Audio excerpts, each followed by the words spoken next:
Let's take a quick look at the Helson Shark Diver, or SD40. This is the 40 millimeter.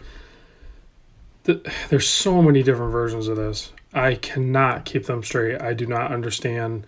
They do releases, and then once they sell out, they seem like they always change something. So I don't know what version this is necessarily as far as when it was released or exactly how it compares to the models before it or the models after it. Seems like a lot of the current ones, they're switching over to a sapphire bezel insert. Personally, I don't really think it flows well with that particular watch. I think this one flows better with it. This is some sort of, I don't know that it's ceramic. I actually did remove it and put new adhesive down and put it back down. And I'm not really sure. I think it's ceramic. I'm not 100% sure, guys. So if you know, definitely let me know in the comments. But you can see on the case back here, this is number 672 of however many. I'm not sure how many they do. It says ETA 2824, and you can see you got the sharks there with the diver. You can also see those solid end links with the little tabs there to keep them positioned properly on the watch case. This has screw links on the bracelet and on the end links for instead of spring bars. You also have one of my favorite features of a bracelet where that center link of the end link fully collapses down, so you're going to have full articulation on the bracelet. It's going to be super comfortable. This is the H-link bracelet that lugs out really nice. It is all brushed and it catches light really good with the brushing, so you can see it really plays with the light. Simple stamped clasp here, 4 micro adjust, milled out bits here. The way it clasps down is very similar to, it was a Zin that does it, I think, where it has the relief there, so it almost acts like a spring, and then there's a couple little indents there that catch the pressed metal there, so it snaps into place very solid, and it doesn't seem like it wants to wear out. It may take a very long time. Nice fold over clasp, so nothing crazy special there, but effective. So, and that's pretty much how this watch seems to me. If you look at maybe the individual aspects of it, they maybe aren't exactly how you would want them, but when you put it completely together in this package, it really works. So, and what I mean by that is the handset, they're like a satin handset, big swords. You got the they're not applied indices, they're painted on, but when you look, I'm going to try to do this, you can tell that C3 Lume on there is put on very liberal. So this thing is a Lume monster.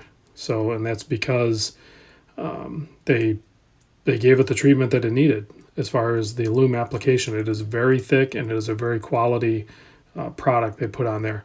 So, even how angular and sharp everything is and bulky, the crown is actually very high traction material, or the way it's coined out, or whatever you want to call it, signed crown. Even the gasket in there, it is a 500 meter watch, so you can see there's another gasket right there, and then I'm sure there's gaskets inside. So they definitely got this thing sealed up, and everything just works really good. The case size on this is deceiving. It looks big. I'm going to throw it on my wrist real quick as I'm showing you guys this, because I sent a couple of pictures to some friends of mine, and they're like, wow, it looks big. They honestly thought it was like a 42 or 44. This is the 40. And it wears, there's no hot spots. It wears great. The case is actually 40 mil. I didn't measure it with the crown. I'll do that real quick. But the lug to lug is 49, just over 49. It's like 49.2. The thickness is only 12.1. Flat sapphire crystal. That crystal is 3 millimeter thick with AR coating on the inside. So, I mean, this thing is overbuilt. The lug width here is 20 mil, non-tapering 20 mil bracelet. So if we measure the case, including the crown, you're at about 43.5 mil. So even that is not super bad. You guys know I really do prefer like offset crowns, like on the SKX and on this Armida and stuff.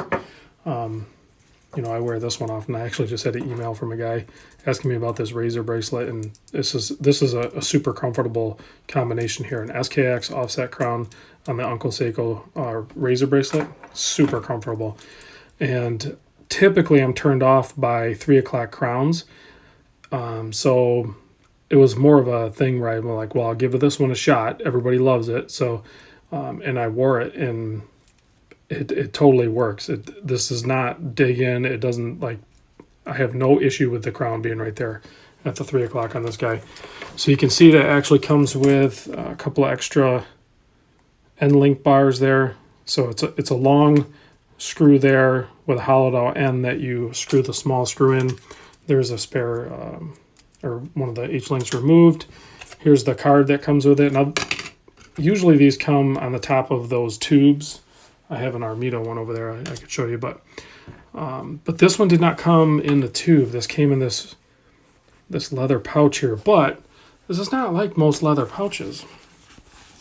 They like lined it with it. I don't know what this fabric is. If you guys are fabric guys, you could probably chime in, but it's a really nice high quality fabric, and it's sewn in really nice pockets, and the leather is super soft and supple. So this is probably the best leather roll that I've tried so far.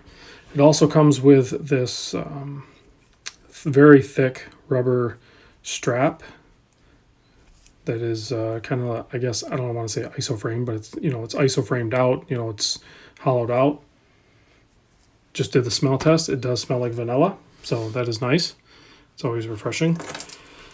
So, you know, size-wise, I mean, you just hit a SKX next to it there. You can see size-wise it's not too far off, really. So it just has a bulkier look to it because how thick those lugs are, you know, so, and angled and everything. So it has a more robust look than it wears or feels on wrist.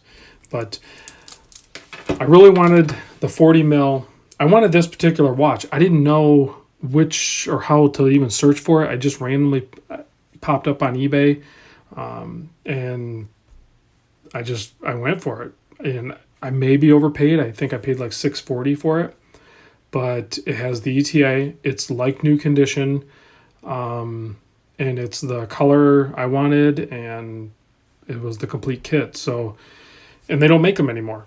All the newer ones, it looks like they're using the Miyota 9015 movement, so, which is totally fine, and it actually keeps the cost way down. But I think even new, this one was probably maybe even a touch less than $640 or right around there.